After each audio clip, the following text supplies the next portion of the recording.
Bismillahirrohmanirrohim. Wargi-wargi Mang Dedi baraya-baraya ki Sunda di mana bae ayana. Alhamdulillah ki wari Mang Dedi. Baris neruskeun ieu hanca carita Telaga Getih bagian anu ka-32. Sakumaha naskah ieu carita nu kantos disungsi dina bagian anu ka-31. Pedaran Mang Dedi kasapih wanci dina mangsa medarkeun kaayaan alam ti peuting, khususna kadua tangtungan jalma nu teu aneh deui lah nyaeta si Gojin jeung si Godeg. Nu harita boga maksud anu teu uni. Nyatana di jero lembur babakan. Harita teh keur ngulayaban si Gojin jeung si Godeg deh. Kumaha tuh para pamirsa? Lajenganna ieu carita mangga urang sami-sami bandungan ku sadayana.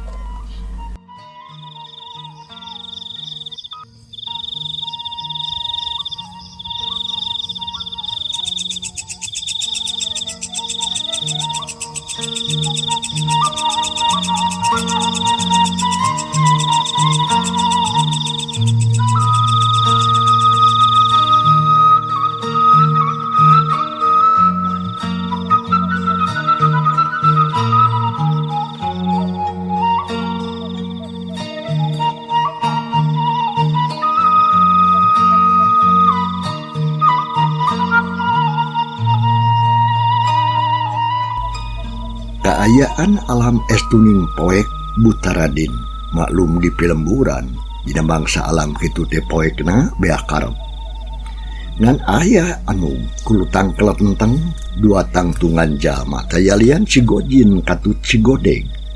Harita teh keur susulumputan di Nubala sok sieun katohyan ku masyarakat di dinya meureunnan. Si Gojin mahna keur bungah ampir-ampir ngabarakatak seuri. Tapi untung si Godeg deh harita gancang dikeplak sirana sangkan jempe. Pangna si Godeg seuri teh harita manehna geus boga geus ngawawa sieun bakal pihasileun usaha peuting eta. Sabab Mbah Dayat geus ngajual muning cenah. Arek di pau ku maranehna atawa arek dirampok. Gandeng pisan seman yang montong cerita tarik ting sete gobog atuh. Kumaha lamun kanyahuan corona apa narek ngagarong urang lain rek nganyang sia goblok tarik ting sia. Poho deui euy. Dewek teh bakat ku atoh nya sete atoh munggeut jempe sia mantong ngaceuih wae. Isau jadi ngekeun teh sing eces kayaan di jero imah teh. Nah geus harees atawa nyararing kene sok brukeun ceuk si Godeg marentah ka si Gojin. Jep duanana harita cerempe terus atuh ngantelkeun celina kana bilik. Samalah si Godeg mah atuh noong ka jero imah sagarupa tina sela-sela bilik carang. Malah breh katempo kaayaan di jero imah teh caang sabab kacaangan ku lampu cempor anu digantungkeun dina bilik atawa dikaitkeun. Ada di tengah imah aya dua jalma salaki jeung pamajikan nyaeta Bapak Dayat jeung Ibu Ipah anu harita kaparengan can sarare. Loh teh lah nyaring kene euy can malolor tamang keluk. Terus kumaha tuh ari geus kieu teh Deg? Geus kieu kumaha?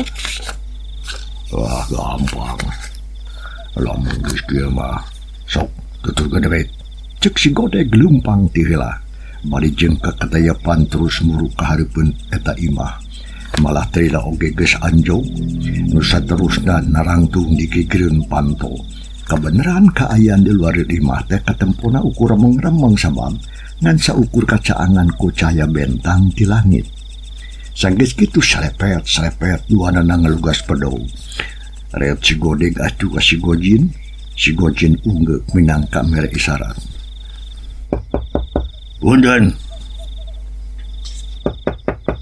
Punten. Cek si Godeg uluk salam samalah bari kakatrok sagarupa kana panto. Sorana atra pisan kadengi kuno boga imah. Lantaran harita teh dina kaayaan alam peuting anu sepi cempling. Urang kocapkeun heula Bapak Dayat jeung bojona Nyi Ipah. anu keur araya di jero barang ngadenge sora anu pepuntenana jaba kakatrok ongkoh duanana pating curingan malahan mah berisi lireret. Lain Kang, aya saha di luar bet asa aya sora anu pepuntenan. Cek Nyi Ipah tumanya ka salakina nyatana Dayat anu jadi salakina teh. Ngadu ka teh teuing ngatu nyai. Dakang teh nyaho. Buah Abah. Aya jurig hulu meureunana yang ka imah urang. Ngomong teh ka mana wae. Sok taeun teh Ipah mah. Jelas-jelas eta mah sora jelema. Kalau tutudinganan ka jurug hulu deui. Anu can puguh kanyahoan nya benerna. Lain tutudinganan Bapak ieu dengekeun Kang. Tapi apaan urang teh ieu kudu hati-hati jeung waspada. Saha nu nyaho di luar teh atuh dedemit atawa bisa oge jelema jahat. Barang jeung kitu. Pantu imah teh kadenge deui anu ngatrokan. Samalah disusul ku sora adu gageroan kawas tadi. Punten. Ba, punten geus sarade kitu. Cek si Godeg tay anu aya di luarin imah pupuntenan malahan majeng gegeruan sagarupa atuh ka Bapa Dayat. Kadengen ku si Padayat hese nya terus ngawalonan. Saha anu di luar? Nah itu Kang Aceng telin. Kang Aceng. Bapak Dayat harita nanya kitu nate atuh bari jeung ngadedengekeun. Ari Nyi Ipah mah jempewe teu milu ngomongna naon tapi panon mah malong kana daun panto. Ngadenge kitu ti jero pok si Godeg harita. Nya ieu kuring Aceng aya perlu. Gancang geura buka pantona lah. Cek si Godeg ngawalon samalah teu euleum-euleum. Wani ngaku-ngaku ngaran Aceng.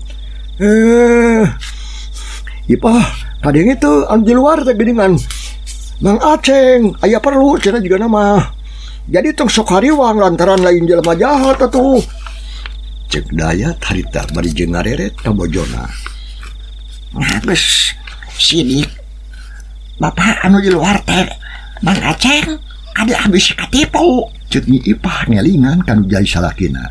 Tapi juga na bae ku Mang aku Padayat teh tepatnya di palire. Guys lah. Teu kudu baloba ngomong. Percaya we ka akang atuh, da moal salah atuh. Pak. Nama di ku haresa teh sok gancangan buka atuh pantona ieu. Kuring aya kaperluan anu penting pisan ieu. Durekeun biat. Cik si Godeg harita. Oke loy. Daguan kadung, ngaceng. Junget. Bapak Dayat nangtung terus muruk kana panto. Malahan mah atuh harita eutik oge teu boga rasa cangcaya sabab inget kata tanggana bisi heueuh aya perlu anu penting ka manehna. Sanggeus nepi ka hareupeun panto kolotrak raket berai panto engab. Terus atuh ngelol tina lawang panto nempo kaburuan imah. Nu kaayaan teu pati caang breh atuh. Musi Bapak Dayat harita katempo aya 2 tangtungan jalma anu narangtung hareupeun. Tapi encan jelas kana rupa nama sabab ngan ukur katempo balagadegna we wungkul. Barang jeung kitu si Godeg katut si Gojin nu ti tadi geus taki-taki puguh we atoh nempo panto engab teh. Malahan ngan sakilat awak si Padayat disuntrungkeun harita ka jero imah bari jeung ditodong ku cong bodong anu lempeng ngarah kana ti koro. Atuh Pak Dayat harita awakna mundur ka tukang. Plus si Gojin jeung si Godeg arasup samalah pantona oge ditutupkeun deui. Ngalaman kajadian sarupa kitu. Bapak Dayat kacida pisan ruasinana paton panon molotot mencrong kadua tangtungan jalma anu marake papakean sarua hideung jeung make taregos anu nutupan beungeutna meunikeun kabuni teu kaciri. Saha aranjeun atuh teh? Cek Bapak Dayat harita beri jeung gempeur. Sok sanajan gempeur jeung sieun oge atuh Padayat harita maksakeun maneh tumanya kanu duaan. Samalah awakna oge katara meunikeun kang ngaleper. Montong loba tatanya sia. Lamun sia hayang kene hirup ulah waning ngabantah kana kahayang aing. Si Godeg ngawalon manehna atuh ngancam-ngancam ka Padayat. Nu katarana muni pias sapada pugu atuh bakat ku soak. Ari si Gojin terus muru atuh ka Nyi Ipah. Anu harita keur diuk bari jeung nolohok bengong teu ngiceup-ngiceup. Jikana bae kasima da pugu bakat ku leuas. Samala keur kitu teh karasa kana beuheungna aya nu tiis. Barang retete lagedingan tungtung bedog. Nya puguh atuh Nyi Ipah teh harita beuni calawak sungutna. Hayang ngagero tapi teu bisa. Sorana bet ngadadak jadi leungit. Lamun maneh lebar keneh ku nyawa, sok gancang gede bejakeun ka aing, di mana maneh neundeun duit. Si Godeg tunganya bari jeung culang sileung. Ka Padayat anu harita keur nangtung bari jeung lapar. Da kuring mah teu boga duit. Bapak Dayat hari tengah walaun meh sorana gete kadenge. Gede keneh ngageterna tibatan sorana malah turna oge nyorodcod antukna mebrek. Padayat teh tiuk teu kuat nangtung-nangtung acan. Sukuna karasa leuleus jeung lungse asa eueuh tanaga. Mondo ngabohong sia gaing. Sok jawab sia anu jujur. Hah? Di mana sia? Sia nu na duit. Ras juragan, ada kuring mah tegaduh artos yo. Bapak Dayat ngawalun bari kempeur tapi keukeuh manehna ngaku teu boga duit. Oh, sia dasar tukang walu sia, tukang ngabohong sia. Apaan kamari sia ngadenge beja aing sia karek narima duit ladang ngajual sawah sia. Ngajual sapi ongko ka urang babakan anu ngaranna si Haji Sobari. Ngaku sia, goblok. Lamun henteu sia dipadaran ku aing. Sok si ngaku. Si Godeg nyentak samalah congok bedog beuki didedetkeun kana beuheungna Padayat. Nya kitu deui atuh Nyi Ipah meunikeun kang ngaranyug lantaran tetela geuning. Eta garong teh nyahueun lamun seug maranehna kamari geus ngajual sawah. Padahal ngajual sawah jeung muning teh bapakna. Yo, geus lah. Teu kudu bae diajak ngomong ieu. Urang gorok bae ti corona ieu, beung pamajikan sia ieu. Ari keukeuh peuteukeun mun ngabejakeun lah.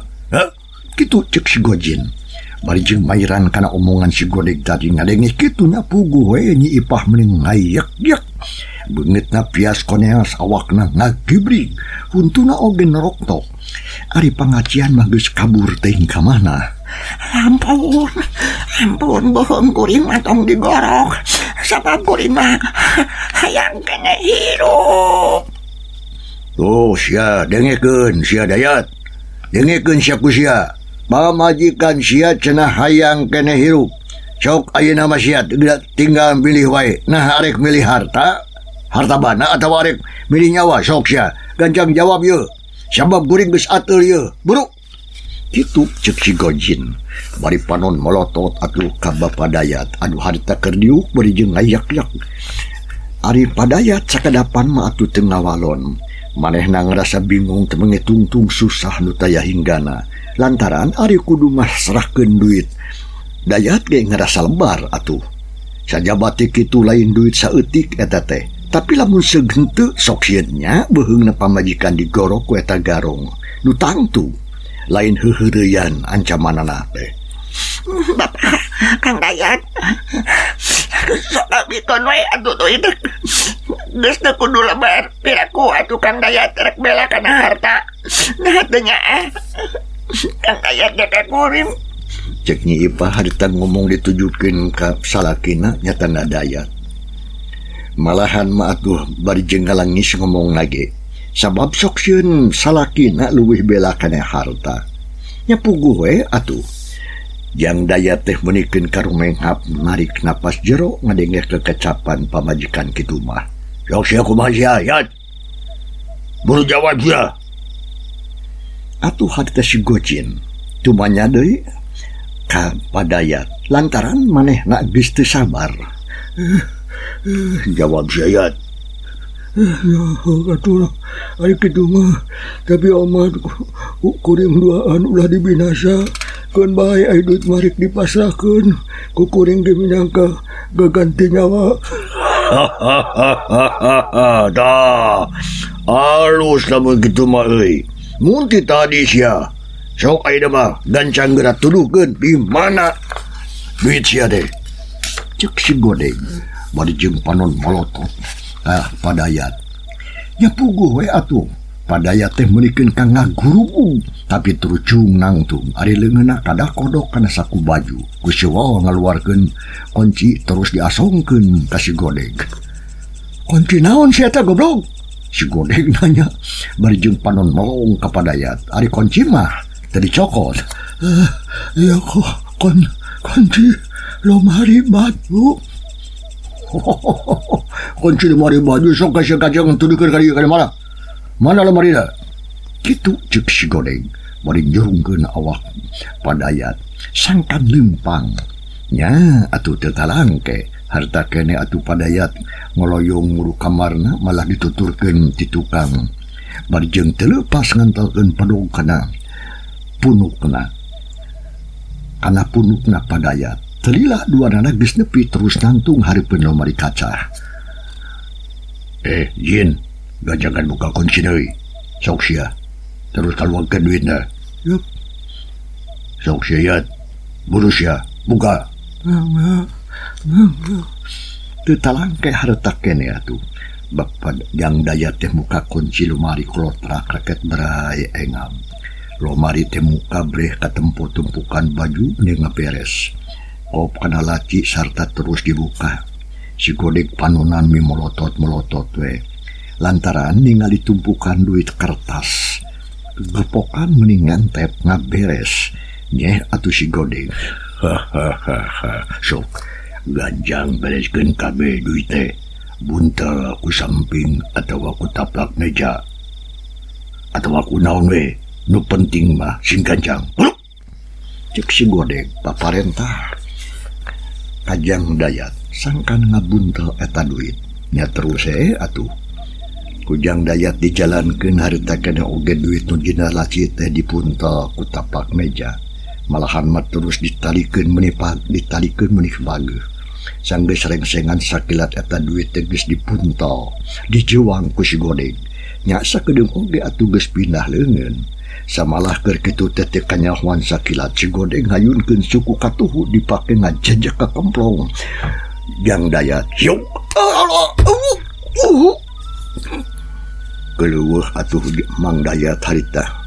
Ngeleuweuh bari jeung ngaguak, awakna ngecengkang ka tukang nubruk bilih kamar. Terus rubuh bari jeung gagarungan. Nempok itu si Godeng gancang kaluar ti jero kamar. Kitu deui atuh bari jeung ngaret ka si Godin anu keur ngajagaan. Nyi Ipah pamajikan Dayat. "Ayo woy, ganjang ini." "Beres." "Beres. Ayo." "Siap." Si Gojin harita bari ngareret ka Nyi Ipah anu keur murungkut sieuneun. Tadi nama arek digebug we, tapi si Gojin manehna ngarasa teu tega ari nempok kitu mah. Nya terus we harita gura-giru kaluar ti jero imah terus jero turun ka buruan. Saterusna mah kencis we ari ditinggalkeun eta imah Jang Dayat jeung Nyi Ipah. Tapi jalanna teu kanu tadi ayeuna mah.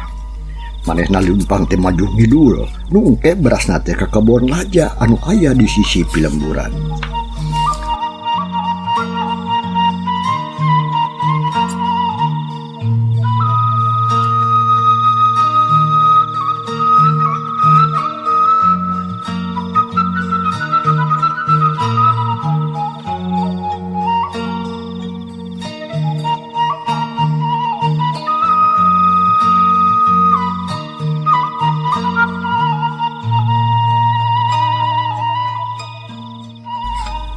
Tapi acan oge jauh ti imah Nyi Ipah anu tadi keur murungkut ngadadak sadar kana kaayaan. Sarta keluar pikir di harita kena oge gura-giru kaluar ti jero imahna terus kekeluhan menta tulung ka tatanggana. "Tolong! Tolong! Aya rampok, aya bangsa, tolong!" Itu cek Nyi Ipah meuni ongeng-ongengan jeung garo singsat kitu teh teu puguh rampak. Tapi harita can aya nu datang saurang urang acan lantaran imahna rada nenggang tinurea. Jadi sorana teh tepati jelas kadenge. Tolong, kuring digarong. Cek Nyi Ipah tepondok pangharapan terus kekeluhan minta tulung. Serintil kadiu, serintil kaditu, serintil kadieu sabot keur kitu. Tukangan imah aya salah seorang jalma nu datang. Dayalian Tijang Ahmad nu kakara balik ti lemur babakan. Malah kebenaran ngaliwat nate kelebah dinya. Lantaran motong jalan da puguh ngarah leuwih deukeut cenah. Ayo non bi. Jang Ahmad harita runghap runcad rencod harita bari jeung ngarenghap sabab lumpat tadi teh. Tumanyak ka Bi Ipah anu keur suruntal serintil kan tu kadieu barang nempo aya nu datang Bi Ipah ka cida pisan atuh harita bungaheunana. Aya garong, imah bibi digarong ku jelema anu marake baju hideung terus ayu ujang saha. Nyi Ipah harita keneh nyelang tumanya sabab can awas kana rupana. Abi Ahmad bi putra Bapak Sadim. Putra Jang Ahmad nya tulungan atuh ieu. Ece ieu tulungan. Pangundangan bangsat marana teh mawa duit bibi ece. Oh gitu, ya atulah abi keun urang budak. Tapi bibi mah kudu gancang-gancang mere minta bantuan ke baturnya. Itu cek Jang Ahmad. Nya sangkeus kitu mah berengbeng Jang Ahmad da lumpat meuli ari rek nusul bangsat cenah. Ari lumpatna bener we maju ngidul. Lantaran tadi ku Jang Ahmad katempo aya 2 urang tangtungan jalma jujuringkangan dinu poe. Cilung Jang Ahmad harita kene oge ngaluncatan susukan terus nanjak ngaheat nanjak kana gawir. Anu luhurna kira-kira aya meureun sameter. Ari maksudna mah arek motong jalan. Nu saterusna ngaberengbong deui lumpat muru ka kebon laja. Lantaran geus yakin eta bangsat nu dua teh bakal ngaliwatna teh kadinya. Nya telila oge Jang Ahmad harita geus anjo ka kebon laja terus nangtung bari jeung renghap ranjung. Jika anu sakitu capena. Lamun sakda mikiran aing eta bangsat bakal ngaliwat ka dieu. Lantaran tadi jelas ku aing katempo aya nu pating juringkang lumpat ka kabeh di kidul. Lantaran lamun manehna lumpat ka sisi sawah, geus pasti tadi teh bakal pasaran jeung aing meureun.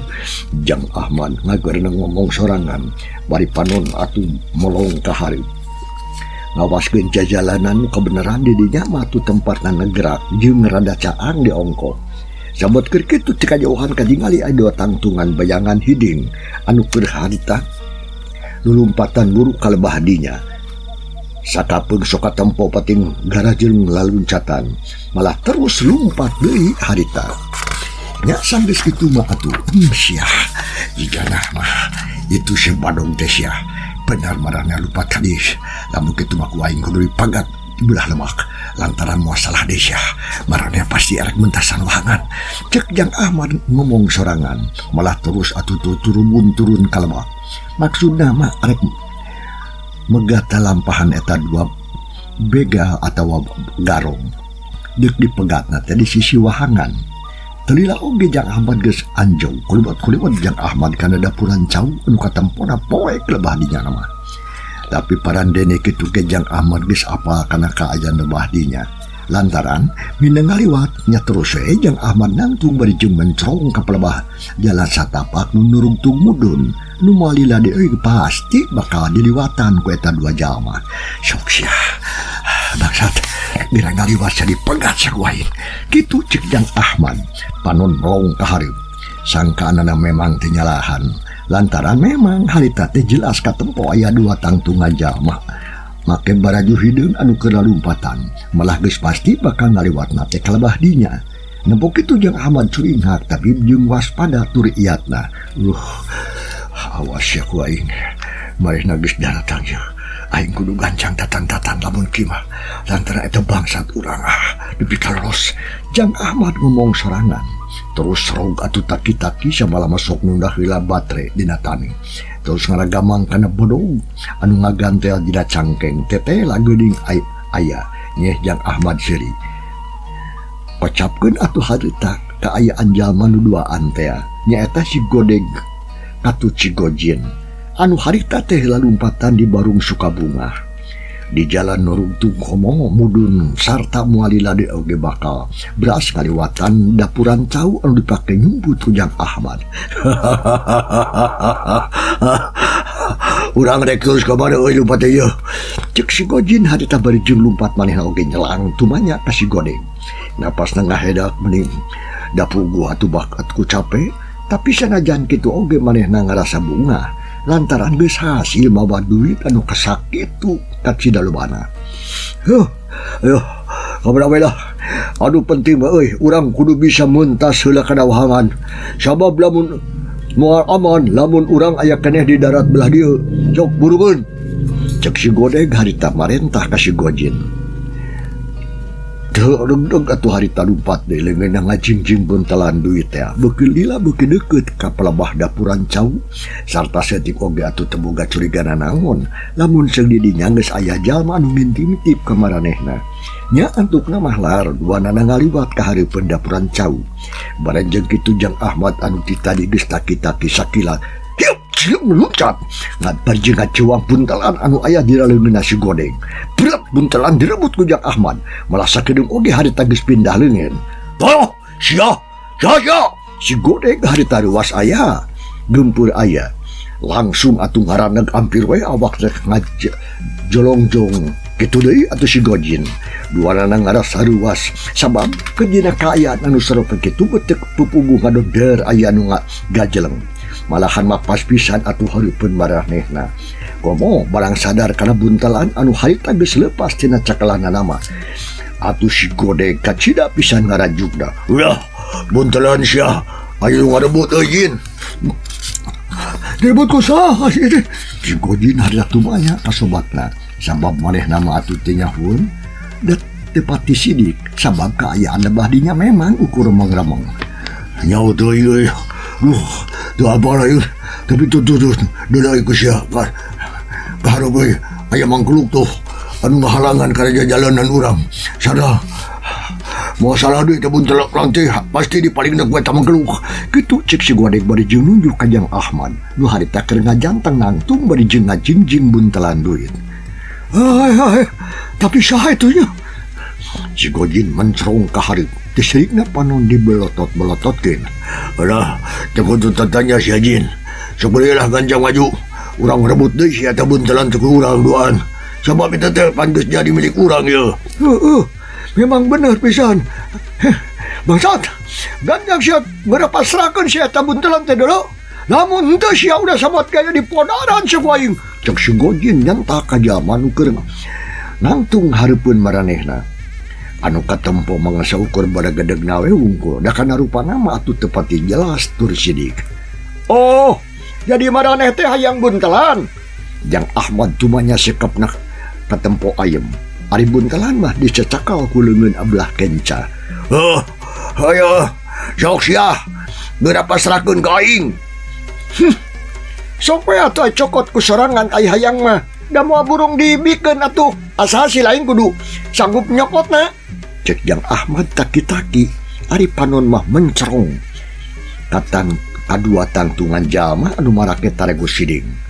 Oh, jadi sia teh arek ngajak kesang jeung aing. Hade sia kieu oge sia. Sabrut atuh si Godeg harita nerajang. Cileung atuh Jang Ahmad oge luncat nyangan tempat anu rada lega sangkan rada laluasa dina nyang hareupanana.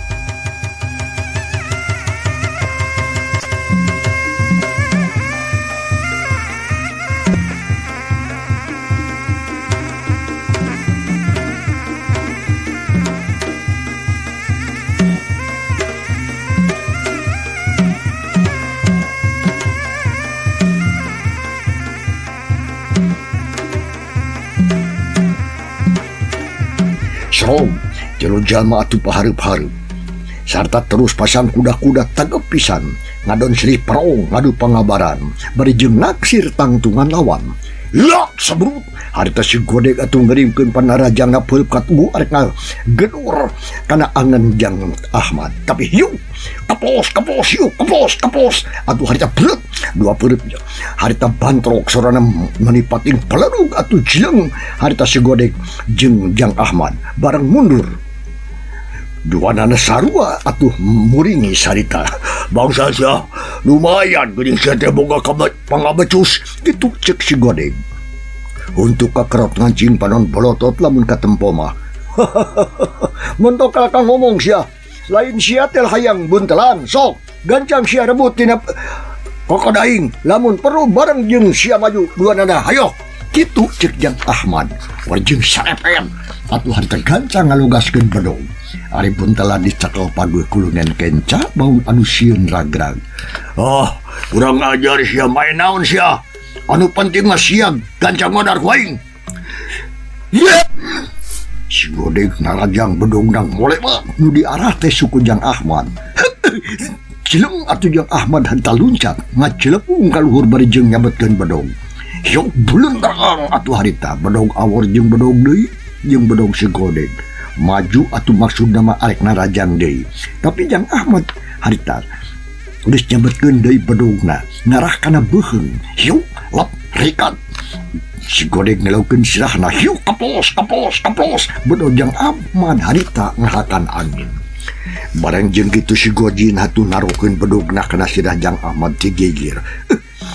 Lenyap atuh Jang Ahmad ngalenyap hatena tapi guat atuh eta bedog busuh tadi papang ku bedogna. Hiu bulentrang atuh bedog awor ngabijekeun kembang sene katempona ngabirut ngabuburicak. Atuh dampalingan si Gojin ngageter samalah karasa asa cing sireumeun tetela. Tanaga Jang Ahmad teh leuwih kuat tibatan tanagana. Da pugu Jang Ahmad teh atuh tukang barang gawe teh. Alah si Jado teh euy leungeun aing dasar setan rasakeun sia. Si Gojin kukurutus tapi telila terus atuh taki-taki deui adek narajang ka Jang Ahmad. Kunaon satekala kembabacaan wae geulu teh. Hayo maju sia kitu jeung Jang Ahmad. Bari jeung nyerenge seuri tapi bari jeung iatna tur waspada. Mentong seuri sia monyet. Tada sia bedog aing ya. Hiar sebut atuh harita. Si Gojin narajang bedog muter ngancam kana beuheung. Cileng atuh Jang Ahmad luncat ka tukang bari jeung serog masang kuda-kuda. Siak atuh bedog si Gojin diputerkeun. Hiu bulentrang awor. Bulentrang deui atuh ngaburicak bijil seuneu. Sorana meunikeun katrong terang dibarengan ku hurungna kembang seuneu anu pating buricak nyaangan eta tempat. Si Gojin harita ambek lantaran seranganana kabeh oge bisa disingkahan ku musuhna nyatana Jang Ahmad. Nyaan kurang ajar sia. Cuk si Gojin harita hatena beuki panas dada karasa meuni renghap ranjung untuk kakerot ngancing sabot keur kitu cileng atuh si Godeg luncat bari jeung nyabetkeun bedogna kana sirah Jang Ahmad. Hiu klep keplos Jang Ahmad rikat ngelokeun sirahna samalahan begitu mah atuh bari jeung kancang nyabetkeun di bedogna kana bincurang si Godeg. Puguh we si Godeg ngalenyap hatena lantaran gerakan Ahmad kacida pisan gancangna. Hiu jeleng si Godeg luncat ka tukang ngajauhan jadi tunama tapi edas barang rek napak sukuna nincak taneuh anu ngalogak nyolotod keburu parah si Godeg harita tiku seru. Jangan aing aduh goblok ya. Si Godeg harita kalawah keleuweuh kekeleuweuhan kokowongan lantaran sukuna nyeri buguh atuh tijalikeun teh nampa musuhna nyuksuk rikat Jang Ahmad ngayunkeun dampa sukuna rek dipake ngajajak awak si Godeg anu keur nyuksuk. Hiu ora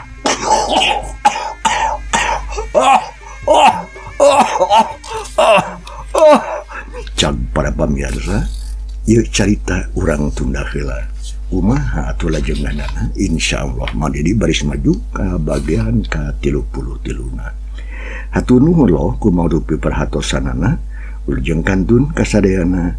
Wassalamualaikum warahmatullahi wabarakatuh.